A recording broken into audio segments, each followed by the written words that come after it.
በመልዕልተ መስቀል ሥጋውን ቆርሶ ደሙን አፍስሶ ለሚሰጣችሁ ለሕይወት ምግብ ለሥጋውና ለደሙ ተገዙ እንጂ የመብል ባሪያ አትሁኑ። እየጾመ በእምነት የሚጸልይ ሰው ጸሎት ይላል በአየር ላይ እንደሚበር እንደ ንስር ፀጉር ነው የሚለው። እንደ ንስር ጥጋቡ አያሰጥመውም፣ በእንቅልፍ ባህር አይሰጥምም ማለት ነው። ስለዚህ ከፍ አድርጎ ጸሎቱ የሚያርግለት ጥጋቡን የቀነሰ ሰው ነው። የጾመኛ ሰው ጸሎት ያርጋል። ጾምን መሻር የውርደት ምንጭ ነው። ሰው ወጥመድ ውስጥ የሚገባው በመብል ምክንያት ነው። ሆዳም ሰዎች ናቸው ሀገርን የሚሸጡ። ሆዳም ሰዎች ናቸው ሕዝብ የሚሸጡ። ሆዳም ሰዎች ናቸው ራሳቸውንም የሚሸጡ የሆዳቸው ባሪያዎች። እለ ከርሶሙ አምላኮሙ። ሆዳም ሰዎች እንኳን ወገናቸውን አምላካቸውን ይሸጣሉ። እንደ ይሁዳ ያሉት። ሰው ካልጾመ ልቡ ይጨልማል። ነውሩን በአደባባይ ሲሰራ ሀፍረት የማይሰማው ሰው፣ ክፋት ሰርቶ የማይጸጸት ሰው እሱ በአብ ነው።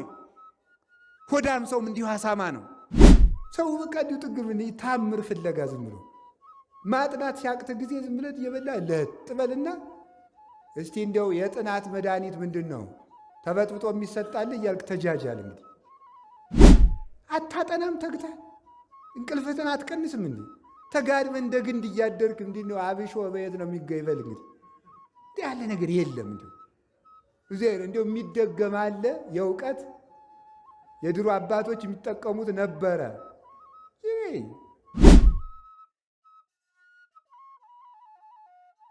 ጥጋብ እጅግ በጣም ክፉ ነው። ዝሙት የሚወለድ ከምንድን ነው? ከጥጋብ። ብዝሃ ዕፀው ያስተናድዶ ለእሳት ወብዝሃ መብል ያስተናድዶ ለፍቶት። የእንጨት ብዛት እሳቱን በደንብ ያነደዋል። የመብል ብዛት ዝሙትን በደንብ በሰውነት ውስጥ ያቀጣጥለዋል ይላል። እንጨት በጨመርን ቁጥር እሳቱ እንደሚጨምረው መብል ስንጨምር ዝሙት ይጨምራል ማለት ነው። ይሄ ነው። ከተራበ ሰው ሰውነት ዝሙት አይገኝም። ዝሙት የሚገኘው አርፎ ከሚበላ ከሚጠጣ ሰውነት ነው።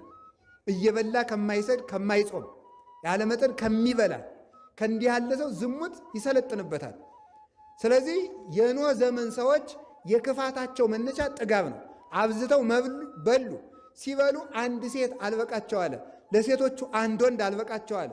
ሴቶቹ 7 ወንድ፣ አንዲት ሴት በቅዱስ መጽሐፍ እንደተጻፈ መሬት አፍ አውጥታ እስከምትከስ ድረስ ከወንድና ከሴት ጋር ብቻ ሳይሆን ከመሬት ጋር ዝሙት እስከሚፈጽሙ ድረስ እንደ ባዝራ እንደ ፈረስ ልጅ እናቱን እናት ልጇን ዝምድና እስኪፈርስ ድረስ ያደረሳቸው ምንድነው ስትሉ ጥጋብ። ንፍር ውሃ አምጥቶ በሰማይ 7 መስኮት በምድር 7 ከፍቶ መሬትን እግዚአብሔር በፈላ ውሃ ቅቅል አድርጎ የጨረሰ በምንድነው ነው? በጥጋብ ነው። በሰዶም ሰዎች ቅድም እንደነገርኳችሁ የሰዶም ኃጢአቷ ይሄ ነው፣ ጥጋብ። እንጀራን መብላቷ፣ መዝለሏ፣ ማረፏ፣ እረፍት ማብዛቷ ዝሙትን ወለደ። ዝሙት ከምን ይወለዳል ካላችሁኝ፣ ከጥጋብ ይወለዳል። ሶበ ይጠፍ እሳት ይከውን ሐመደ። እንጨቱን ስንቀንሰው እሳቱ ይጠፋል፣ ነበልባሉ ይበርዳል። ነበልባሉ ሲበርድ አመድ ይሆናል። መብል ሲቀነስ የዝሙት እሳት ይጠፋል። ከማዊ ይላል ተመልከቱ። ዘይሐጽጻ ለመብል ያስየስላ ለፍቶቱ። መብልን የሚቀንስ ሰው እሳቱን ማጥፋት የፈለገ ሰው እንጨት መቀነስ እንዳለበት የዝሙት ኃጢአት የተቆጣጠረው ሰው መብል ካልቀነሰ ዝሙቱ አይጠፋለትም ማለት። ዝሙት የሚጠፋው በምንድን ነው? መብልን በመቀነስ ነው። ይህንን የሚናገረው። ስለዚህ የዝሙት መነሻው ጥጋብ ነው። ጥጋበኛ ሰው ከዝሙት መዳን አይችልም። ዓለምም የሚጠፋው በዝሙት ነው። ሶምሶንን ያህል ሰው ምስጢር ያወጣ በምን ይመስላችኋል? ጥጋብ ነው። ሚስቱ አይደለችም ዘማዊቱ ደሊላ ብትለምነው ብታባብለው እምቢ ያለው ሶምሶን አብልታ አጠገበችው፣ አጠጥታ አረካችው፣ ምስጢሩን አወጣለት። ምስጢር የወጣ የሶምሶን ጸጋ የተገፈፈው በጥጋብ ነው። ቅዱስ ዳዊት የወንድ ሚስት የቀማው በምንድን ነው? በጥጋብ ነው። ነፍስ ያስገደለ በምንድን ነው? ሚስቲቱን መቀማቱ ሳያንሰው ባሏን ያስገደለ በምንድን? በጥጋብ በልቶ ጠጥቶ በሰገነት ላይ ሲመላለስ ረፍት ውሎ በልቶ ጠጥቶ በሰገነት ላይ ሲመላለስ የሴት አካል አየ፣ በሐፀ ዝሙት ተነደፈ፣ ወደቀ። በአንድ ጊዜ 3 ኃጢአት ሰራ። አታመንዝርን ፈጸመ፣ ኢትሁር ሀበ ብእሲተ ብእሲ የባልንጀራህን ሚስት አትመኝን አፈረሰ። መጨረሻ ላይ ኢትቅትል አትግደልን አፈረሰና ባሏን አስገደለ። ስለዚህ ይሄ ሁሉ የተፈጸመው ምንድነው ስትሉ በጥጋብ ዳዊትን ያህል ነቢይ ያሰናከለ ጥጋብ ነው። ሶምሶንን ያህል ጀግና ያሰናከለ ናዝራዊ ፍጹሙን ድንግል ያሰናከለው ምንድን ነው? ጥጋብ ነው። የወይን ብዛት ነው። የመብል ብዛት ነው። ስለዚህ የዝሙት መነሻው ጥጋብ ነው። ጥጋብ ደግሞ ዝሙትን ይወልዳል። ዝሙት ሀገር ያጠፋል። እግዚአብሔር በሀገር ማት የሚያዝበት ዝሙት ሲበዛ ነው። ይሁልኝ ስሙልኝ፣ በሀገር ጦርነት፣ ረሃብ፣ ድርቅ የሚበዛው ጥጋብ ሲበዛ ነው። ጥጋብ ዝሙትን ሲወልድ ነው። ዛሬ ዝምድና የሚያከብራለን 7 ትውልድ ቆጥሮ የሚጋባ ማን አለ? 3 ቤት ይጋባል፣ 4 ቤት ይጋባል። እንዴት ነው እስቲ በየሀገሩ ከኢትዮጵያ ውጭም ወጣችሁ ስታዩ ሰው አክስቱን ማግባት ይቻላል እየተባለ ኢትዮጵያ ውስጥም ይፈቀድ ተብሎ ሰላማዊ ሰልፍ ተወጥቶ ነበር። ሰው እናቱን የሚያገባባት ሀገር አለች ዛሬ በዓለም ላይ። እናት ልጇን ማግባት የምትችልበት ሀገር ዛሬ አለች በዓለም ላይ አውሮፓ ውስጥ። እነዚህ ሁሉ ግን የተፈጠሩ ከምን ነው? ከጥጋብ ነው። ጾም የለማ። ጾም ስለሌለ ፈረንጆቹ እናቴን እንዳገባ ፍቀዱልኝ አለ። አባት ልጄን እንዳገባት ፍቀዱልኝ አለ። እናት ልጄን እንዳገባው ፍቀዱልኝ አለች። ምን ጥጋብ! 365 ቀን መብል ነዋ። ጥጋብ ነው ግብረ ሰዶምን የወለደው። አውሮፓውያንና ሌሎቹ አሜሪካውያን ሲጠፉ ምን በማለት ነው የጀመሩ? ጾም ይቅርብን ብሎ ማርቲን ሉተር ጾም ይቅር ብሎ ጀመር አይደለም? እንደምታውቁት እንዲያው ሳቅ ሳቅ የሚል ቃል ልንገራችሁ። የጅል ቃላል ቁርስም እንደሚባል በእንግሊዝኛ ብሬክ ፋስት አይደለም? ፋስቲንግ ምንድን ነው? ጾም። ብሬክ መስበር፣ ብሬክ ፋስት ጾምን መስበር ወይም መሻር ማለት ነው። ስለዚህ እንደዚህ አድርገው ጀመሩ። ጾም ቀረ። ሲቀር ምን አለ ተመልከቱ። ከዚያ በኋላ ከትዳር ወጥተው 5 6 ማግባት እንዲፈቀድላቸው መንግስትን በህገ መንግስት እንዲያካትት ጠየቁ። ቀጠሉ። የተመሳሳይ ጾታ ጋብቻ ይፈቀድልናል። ይህ ሁሉ የወለደው ምንድን ነው? ጥጋብ። 24 ሰዓት የሚበሉ ፈረንጆች ይህንን ወለዱ ማለት ነው። ጥጋብ ይህንን ሁሉ ነገር አምጥቷል። ሌላ ጥጋብ ምን ያመጣል? ጥጋብ ልብን ያጨልማል። መብል ሲበዛ ልብ ይጨልማል። ደመና ጽባህ ይሴውሮ ለስርቀተ ፀሐይ። የማለዳ ደመና የፀሐይን ብርሃን ወይም ደግሞ የፀሐይን ጨረር ወይም የፀሐይን መውጣት ይጋርዳል። ብዝሃ መብል ይገለወ ለልቡና። መብል ማብዛትም ልቡናን ያጨልማል ይላል። ቅጥነተ ህሊና ይጠፋል። ሰው አጥንቶ የማይዝበት ምክንያት፣ ቃለ እግዚአብሔር በልቡ የማያድርበት ምክንያት፣ ዕውቀትን መጻሕፍትን አንብቦ የማይረዳበት ምክንያት መብል ስለሚያበዛ ነው። በዓለም ላይ ዕውቀትን የመሰብሰብ አቅም ያላቸው ሰዎች ጾመኛ ሰዎች ናቸው። ሆዳም ሰዎች ማጥናት አይችሉም፣ መረዳት አይችሉም፣ ተነግረው ማዳመጥ አይችሉም። ልበ ቀላሎች ናቸው። ልበ ቀላሎች ከበድ ያለ ነገር ሲመጣ እንቅልፋቸውን የሚተኙ ማለት ነው። ድፍንም ያደረጋቸው። አሁን ከበድ ያለ ነገር ብጀምር ሁሉ ሰው ለጥቅ ምስጢረ ሥላሴ ሲባል ምስጢረ ሥጋዌ ሲጀመር ለጥ እንዲው ታሪኳ ስትመጣ ያችን ባይሆን ትሰማላችሁ አይደለም? ቀለል ቀለል ያለች ትምህርት ስትሆን ያችን መስማታችሁ እግዚአብሔር የተመሰገነ ይሁን። አሜን በሉ እንጂ ሌላው ላይ እንቅልፍ ነው። ለምንድን ነው መመርመር ያቃተን? አሁን እኮ የሚገርማችሁ እኮ ሰው እያመሰገነ መስሎ ቢረግመን ራሱ አንሰማውም። ሰው እኮ አይሰማም። አሁን ይንቀልህ ቢሉት ራሱ የሚሰማ አይመስለኝም። አይመረምርም። ቅጥነተ ህሊናው ይውላችሁ ሲበላ ሆዱ ወፍራም ስለሆነ አይምሮውም ወፍራም ነው፣ ቀጭን አይደለም። አይሰማም። መመርመር አይቻለውም። ረቂቅ ነገር አይረዳውም፣ አይጠጋውም እያልኳችሁ አይሆንም። ሰው ካልጾመ ልቡ ይጨልማል። ልቡ ይጨልማል። ስለዚህ ምንድነው የሚለው መሰላችሁ? ይሄ ምንድነው የሚባለው? የጎሰቆለ ወይም ትቢያ የመላበት መስታወት ይሬስዮ ለገጸ ብሲ ድሙነ ይላል ወግሪስ። ይኸውላችሁ ምን ማለት ነው መሰላችሁ?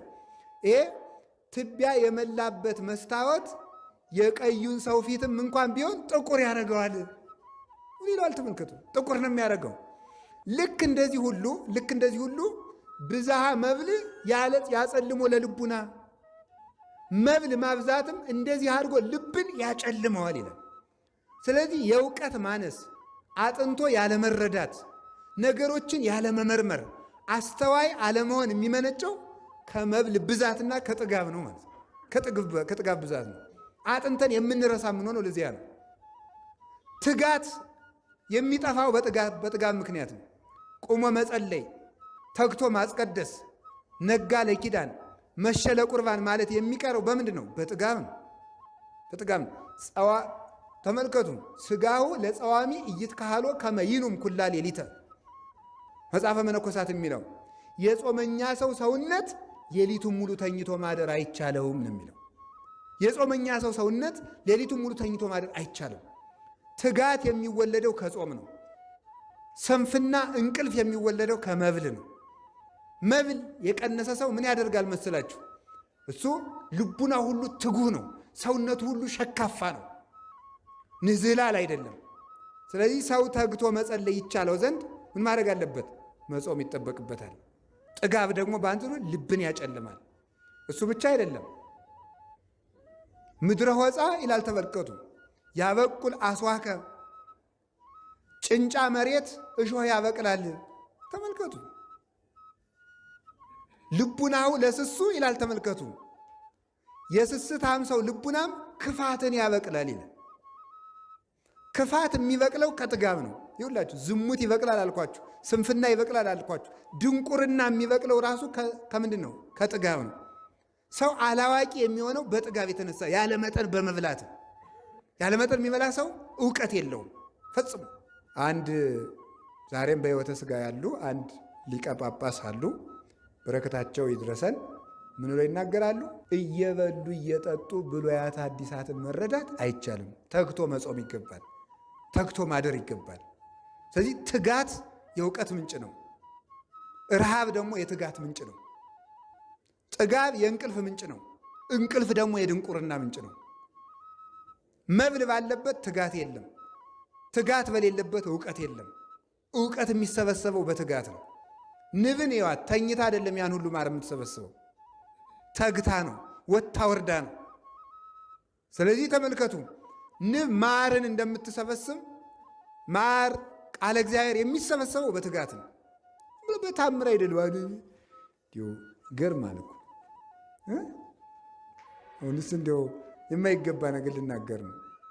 ሰው በቃ እንዲሁ ጥግብ ታምር ፍለጋ ዝም ብሎ ማጥናት ሲያቅት ጊዜ ዝም ብለት እየበላ ለጥበልና እስቲ እንዲያው የጥናት መድኃኒት ምንድን ነው ተበጥብጦ የሚሰጣል እያልክ ተጃጃል። እንግዲህ አታጠናም ተግታ እንቅልፍትን አትቀንስም። እንዲህ ተጋድመ እንደ ግንድ እያደርክ እንዲህ ነው አብሾ በየት ነው የሚገይበል? እንግዲህ እንዲህ ያለ ነገር የለም። እንዲሁ እግዚአብሔር እንዲሁ የሚደገም አለ። የእውቀት የድሮ አባቶች የሚጠቀሙት ነበረ። ይህ እንዲሁ ማምላክን እንዲሁ ደም ያፈላል አዛኝ እንዲሁ አይባልም እንጂ ነውር አይደለም። እንዲህ የእነ ዮሐንስ አፈወርቅ ልጅ ሁነን እንዲሁ ይሄ ወረቀት ፍለጋ ድግምት ፍለጋ ደግሞ ምንድን ነው? ዮሐንስ አፈወርቅ ብሉይና አዲሳትን ያጠናቸው ምን አድርጎ ነው? 15 ዓመት በሙሉ ገብስ በሚዛን እየመዘነ እየበላ ነው። ትጋት ነው፣ ጾም ነው እውቀትን የሚገልጠው። ይሄ ደግሞ ጨጨጨጀጀ ዝም ብሎ ድዝድዝና ይሄ ክርታስ ፍለጋ ደግሞ መሮጥ ምንድን ነው ደግሞ? የሰው ልጅ ክርስቶስን ያህል ጥበብ እያለ ጥበብ ኃጢአት ነው ምንድን ነው? አሁን ስትሳቡት የቄሱ ተማሪ ሁላ እንዲያሚል ጥበብ ኃጢአት ነው እንዴት ነው ይላል። ጥበብ ኃጢአት ነው ማለት ምንድን ነው? ለእውቀት ብሎ የሆነ ነገር ቢጠጡ ምንድን ነው? ይሄ ተኝተ እያድርግ ያን በጥብጠት ጠጥተን ሊቁነ እግዚአብሔርም አይፈልግም እንዲህ ያለ ነገር። እስቲ አሁን ከነቢያት ከሐዋርያት ከሊቃውንት አንድ ቅጠል በጥብጦ ሊቅ የሆነ ሰው አለ? የለም፣ ማንም የለም። ያሬድ ነው? አባ ጊዮርጊስ ነው? ዮሐንስ አፈወርቅ ነው? ቄርሎስ ነው? ማን ነው? እስቲ አሁን አንድ ማን አለ? እስቲ አሁን ለወደፊቱ ሰው የእውቀት መድኃኒት መጠጣት ይቻላል አይቻልም ብሎ ከጠይቃችሁ ከሊቃውንት የጠጣ ሰው አምጣ ነው። ከሊቃውንት የጠጣ ሰው አምጣ። እስቲ ከቅዱሳን በገድልም ሆነ በድርሳን እገሌ ይሄንን ቅጠል ጠጥቶ ሊቆን የሚል ካመጣት ጥሩ። አባቶቻችን ካላደረጉት ደግሞ ምንድነው? ንነሰን ተሉ እምነት አበዊነ ቅዱሳን ዘይንበለ ተወላውሎ ነው የሚለው ቅዱስ ቄርሎስ ሲናገር ሃይማኖተ አበው ላይ። እኛ አባቶቻችን ጎዳና ያለ ጥርጥር ሃይማኖታቸውን ከነስራቸው ነው የምንከተላቸው። ይሄ ነውና ሰው ለምንድን ነው አዋቂ የማይሆነው ካላችሁ፣ ድንቁርና የሚወለደው ከስንፍና ነው። ስንፍና የሚወለደው ከጥጋብ ነው ማለት ነው። ጥጋብ ልብን ያጨልማል። ጥጋብ የውርደት ምንጭ ነው። ጾምን መሻር የውርደት ምንጭ ነው። ጸሎቱ ለዘይጸጉም በአሚን ይከውን። ተመልከቱ፣ ከመጸጉረ ንስር ዘይሰርር መልዕልተ አየር ይላል ሲናገር። አምኖ የሚጸልይ ሰው ጸሎቱ ለዘይጸውም በአሚን እየጾመ በእምነት የሚጸልይ ሰው ጸሎት ይላል በአየር ላይ እንደሚበር እንደ ንስር ጸጉር ነው የሚለው። እንደ ንስር ጥጋቡ አያሰጥመውም፣ በእንቅልፍ ባህር አይሰጥምም ማለት ነው። ስለዚህ ከፍ አድርጎ ጸሎቱ የሚያርግለት ጥጋቡን የቀነሰ ሰው ነው። የጾመኛ ሰው ጸሎት ያርጋል። እሱን ነው የሚናገረው። ወጽጋብሰ ያወርድ ታሕተ፣ ጥጋብ ግን ወደ ታች ያወርደዋል። አዳምን ወደ ታች ያወረደው ምን እንደሆነ ልንገራችሁ፣ መብል ነው። የአዳም ልልናው ምን ነበረ? ጾም። ሁላችሁ ወቁት። የአዳም ልልናው ጾም ነበር። የአዳም ውርደቱ መብል ነው፣ ጥጋብ ነው። ስለዚህ እግዚአብሔር የቅድስናን መጀመሪያ የጀመረው በጾም ነው። ውርደት የተጀመረ በመብል ነው። አዳም በለስን ሲበላ ውርደት ተጀመረ። ይኸውላችሁ የሉቃስ ወንጌል ምዕራፍ 10 ላይ ስታነቡ አሃዱ ብእሲ እንዘይወርድ እምኢየሩሳሌም ውስተ ኢያሪሆ ረከብዎ ፈያት ወፈቅዕዎ ወሰለብዎ። አንድ ሰው ከኢየሩሳሌም ወደ ኢያሪኮ ሲሄድ ወንበዴዎች አግኝተው ደበደቡት ብሎ ጌታ ምሳሌ መስሎ ተናገረ። አንድ ካህን መጣ፣ አልፎት ሄደ። አንድ ሌዋዊ መጣ፣ አልፎት ሄደ። አንድ ሳምራዊ መጣ፣ አገኘውና አዘነለት። በቁስሉ ላይ ወይንና ዘይት አፈሰሰለት። በአህያውም ጭኖ ወሰደው። ለሳምራዊ ወሰደው፣ ሰጠና 2 ሳንቲም ሰጥቶ በእነዚህ ፈውስልኝ አለው አለ። አንድ ሰው ከኢየሩሳሌም ወደ ኢያሪኮ ሲወርድ የተባለው ምን መሰላችሁ? አዳም ከልልና ነፍስ ሲዋረድ ማለት ነው። ሲዋረድ ወንበዴዎች አገኙት። ወንበዴዎች የተባሉት አጋንንት ናቸው። አዳም ከኢየሩሳሌም ወደ ኢያሪኮ ሲወርድ ማለት ከቅድስና ወደ ኃጢአት ወደ ውርደት ሲወርድ አግኝተውት ወንበዴዎች ደበደቡት ማለት። አዳም ሲወርድ አጋንንት ደበደቡት። አዳም መውረድ የጀመረ በምንድን ነው? በመብል ነው። አጋንንትን የሚሰበስባቸው ምንድን ነው? መብል። አጋንንት እኛን በዝሙት የሚደበድቡን፣ በቂም የሚደበድቡን በምን ይመስላችኋል? በነገር የሚደበድቡን በምን ይመስላችኋል? በጥጋብ ነው። አዳም ሲወርድ የተገኘ በመብል ነው። ሲወርድ ባያገኙት ወንበዴዎች ባልደበደቡት ነበር። የደበደቡት ደግሞ ሲወርድ አግኝተውት ነው። የወረደ በጥጋብ ነው። አየህ። ስለዚህ አዳም የወረደ በመብል ስለሆነ የአዳም ውርደት በመብል ስለተጀመረ ትንሣኤያችንን ክርስቶስ በጾም ጀመረው። ለዚህ ነው መጀመሪያ 40 ቀን ጾሞ ስብከትን የጀመረበት ምክንያት። ውርደት በመብል እንደተጀመረ ትንሣኤ በጾም ይጀመራልና የመጨረሻው ሕይወታችንም ጾም ስለሆነ መብል አይደለም። የሚገርማችሁ ተመልከቱ። ዝውቱ ግብረ አይርው ማር ይስሐቅ አዘውትሮ ጾም እየሻሩ በሕግ ከተወሰነው ሰዓት በታች ሰዓት እየቀነሱ ጾምን ቀንሶ መብላት የእሪያና የአሳማ ሥራ ነው ይላል። የአሳማ ሥራ ነው። ምን ትሑቱ ግብረ ተመልከቱ። ግብረ አይሩ የአሳማ ተግባሩ ምንድን ነው ብለህ ብትጠይቀኝ አለ። አሳማ ተግባሩ ምንድን ነው? አኮኑ ተጸምዶ ለመብል ዘይንበለ ውሳኔ፣ ያለ መጠን መብላት ነው እንጂ ሌላ ምንድን ነው? ያለ ጊዜው መብላት አይደለምን ይላል። በመጽሐፍ ቅዱስ አሳማ እንደማይበላ ታውቃላችሁ አይደል? ይበላል አይበላም? ለምን የማይበላው? አሳማ ለምን የማይበላው? ሆዳም ስለሆነ ነው። አሳማ አይበላም ማለት ሆዳም ሰው አይጸድቅም ማለት ነው። ገብቷችኋል? አሳማ አይበላም ማለት እሱ ነው እንጂ እግዚአብሔር ስለ አሳማ አለመበላት ብቻ ነው የሚተናገር። እያንዳንዷ የብሉይ ኪዳን ቃል ወርቅ ስለሆነች ነው። ሌላው አሳማ ባለቤቱን የሚያውቀው መብል ይዞ ሲመጣ ብቻ ነው። ሌላ አያውቀው። ውሻ በሽታ ነው የሚያውቀው፣ አሳማ በመብል ነው የሚያውቀው። ስለዚህ አሳማ አይጸድቅም፣ አሳማ አይበላም የተባለበት ምክንያት አሳማ ጌታውን የሚያውቀው ሲያበላው ብቻ እንደሆነ እግዚአብሔርን ሲያበላቸው ብቻ የሚያመሰግኑ ሰዎች የእግዚአብሔር ሰዎች አይደሉም ማለት ነው።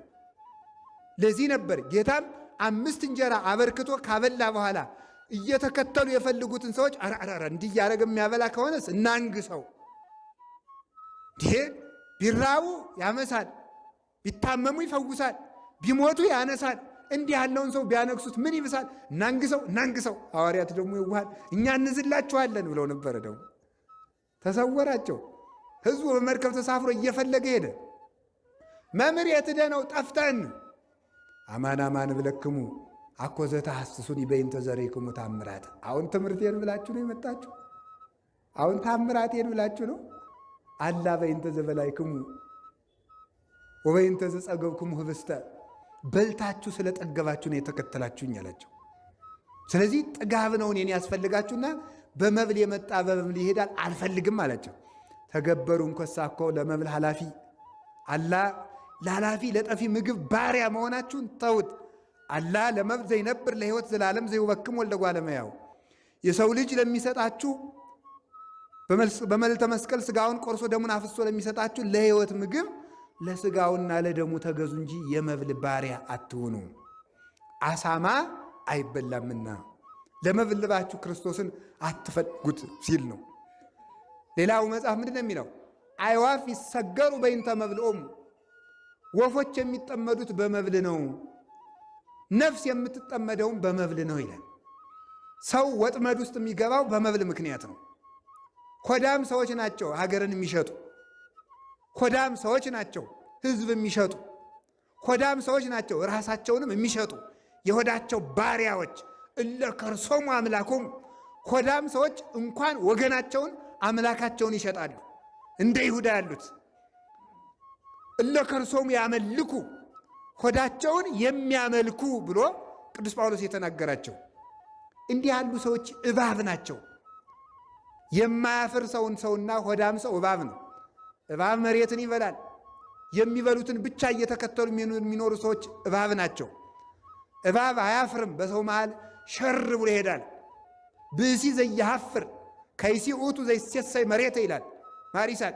የማያፍር ሰው አፈር የሚበላ እባብ ነው ይላል። እባብ በሰው መሃል የማያፍር እንደማያፍር ሁሉ ነውሩን በአደባባይ ሲሰራ ሀፍረት የማይሰማው ሰው፣ ክፋት ሰርቶ የማይጸጸት ሰው እሱ እባብ ነው። ሆዳም ሰውም እንዲሁ አሳማ ነው። ስለዚህ ወፎች የሚጠመዱ በመብል ነው። ጌታችን ኢየሱስ ክርስቶስ ሐዋርያትን እንኳን እናንተን እንዴት ስለ ጥጋብ ተሰበክን እንዳትሉ አደራችሁ። እንኳን እኔንና እናንተን ክርስቶስ ሐዋርያትን እንኳን ያስጠነቀቀበት ርዕስ ጥጋብ ነው። የሉቃስ ወንጌል ምዕራፍ 31 ቁጥር 34 ላይ ምኑ ነበር? 21 34 ላይ ምንድን ነው ያላቸው መሰላችሁ? እቀቡ ርእሰክሙ ወይትአክብዱ ልበክሙ በመብል ወበመስቴ ወበፍስታይ ዘእንበለ ግዕዝ። ሥጋ በመብላት ወይን በመጠጣት ልቡናችሁን እንዳታከብዱ ተጠንቀቁ ብሏቸዋል። በመብላት በመጠጣት ልባችሁ እንዳይከብድ ተጠንቀቁ። ከዚህ የተነሳ ነው ብዙ አባቶቻችን ባይታውያን መነኮሳት አባቶቻችን ሥጋ አትብሉ ወይን አትጠጡ ብለው የሚያዙት ከዚህ የተነሳ ነው። ልብ ይከብዳል ብለው። ስለዚህ የልቡና መጨለም ከዚህ ይወለዳል። ጥጋብ፣ ዱላ፣ ድብድብ ሁሉ የአእምሮ መጨለም ሁሉ የሚወለደው ከጥጋብ ነው። ነጽሮት የማይወለደው ከጥጋብ ነው። ተመስጦ የሚጠፋው በጥጋብ ምክንያት ነው። ተመስጦ መብል የመሰጠው ሰው እንዴት ሥላሴ ይመስጡታል? እንዴት ማርያም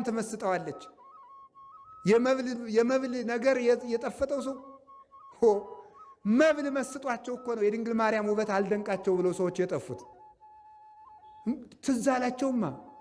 ጾሙና ጸልዩና የቤተ ክርስቲያንን ውበት ተረዱ ሲባል ኧረ እኔ ወንድሜ ጠዋት ተነስቼ በወተት መጠጣት፣ ዳቦ መብላት፣ ስጋ መብላት፣ መተኛት፣ ግጥም ሙሉ ሰዓታት ቅዳሴ የምን ተው እባክህ፣ አርፌ መተኛ ነው የምፈልገው። መስጦታል። ሰው በራሱ ዓለም ነው የሚኖረው። አሁን በዚህ የተመሰጠ ሰው እንዲያው በእውነቱ ለደንቆሮ የማሕሌትን ነገር ማን ያስረዳል? እንዲህ የፀሐይ መልኳ በጣም መልካም ነው ብሎ ለዓይነ ስውር የሚነግር ማን ነው? ፍጹም ነው። አንድ ሰው እየላሉ በጉድጓድ ነበር የሚኖረው አሉ። በጉድጓድ ነው ከተወለደ ጀምሮ በጉድጓድ ነው የኖረው። አንድ ቀን አይ ፀሐይ ምን ትመስላለች መሰሉ ሲል ኧረ እንደዚች ጉድጓድ ያለው ውብ የለም በዚች ምድር ላይ አለ ይባላል። ወጥቶ አያውቅም እኮ ሰው ሞልቶ እና በዚያ ሰጥሞ የሚኖር ሰው ፈጽሞ ለዚህ ነበረ። እግዚአብሔር ተመልከቱ፣ ውሃ ይሄ የጥጋብ ብዛት ሰውነታችን ጽድቅን እንዳያበቅል የሚያደርግ ረግረግ ውሃ ነው። እግዚአብሔር በኦሪት ዘፍጥረት ምዕራፍ 1 ቁጥር 9 ላይ ለይት ጋባ ማይ ውስተ ምዕላዲሁ ወያስተርኢ የብስ፣ ውሃው በየክፍሉ ይሰብሰብ፣ ውሃው ይሰብሰብ መሬትም ትገለጥ አለ። እግዚአብሔር መሬት ከማብቀሉ አስቀድሞ ውሃው ይድረቅ፣ ጠፈፍ ይበል፣ ደረቅ ይበል ነው ያለ። ውሃ የተኛበት መሬት ለማብቀል አይመችም። 24 ሰዓት በመብልና በመጠጥ የለመለመ ሰውነት ጽድቅን ያበቅል ዘንድ አይቻለውም። ውሃውን ጠፈፍ አድርጎ ሰኞ ውሃውን ጠፈፍ አረገና እግዚአብሔር ማክሰኞ ለታብቁል ምድር ዘርአ ዘይዘራ በበዘሩ ወበበጽጌሁ ወበአርያሁ፣ መሬት ዘርን በየወገኑ ታብቅል ብሎ የተናገረ መጀመሪያ ውሃውን ጠርጎ ነው። እኛም በጾም በጸሎት ሰውነታችን ሲገሰጽ እና በትጋት ለጉመን ስንይዘው የጸሎት ፍሬ፣ የፍቅር ፍሬ፣ የትትና ፍሬ በሰውነታችን ውስጥ ይገኛል እና ጥጋብን ማስወገድ የጽድቅ ሁሉ ምንጭ ነው። ጥጋብ የክፋት፣ የመገዳደል፣ የዝሙት፣ ትዳርን የመፍታት፣ ፍትህን የማጉደል፣ ለባልንጀራ አለማዘን፣ የዝርፊያ፣ የቅሚያ፣ የዘፈን፣ የጭፈራ፣ የዋይታ፣ የግርግርታ የዚህ ሁሉ ምንጩ ምንድን ነው ስትሉ ጥጋብ ነው። እና እግዚአብሔር ልክ የሆነ መስመር የገባ ሰውነት ያድለን። ጾሙን ጾመን በአግባቡ ለፍሬ እንድንበቃ አምላከ ቅዱሳን ይርዳን። ጥጋብ አይነተኛ በሽታ ነው። በእውነት አይነተኛ ደዌ ነው። ይችን የምትፈውሰው ደግሞ ጾም ናት። እና ጾሙን በአግባቡ እንግዲህ እስካሁን ያልጀመራችሁ እንኳን አትኖሩም። እስከ 9 ሰዓት ድረስ ሞልታችሁ ጹሙ። ከሆነላችሁ ጨምሩ እንጂ አታሳንሱ።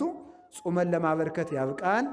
በሰዓት ገብታችሁ በሰዓት እንድትገቡ ስለምንፈልግ እዚህ ላይ ይበቃናል። የነገ ሰዎች ይበለን። መድኃኔዓለም አምላከ ቅዱሳን ከሁላችን ጋር ይሁን። ለሀገራችን ሰላም ይላክልን።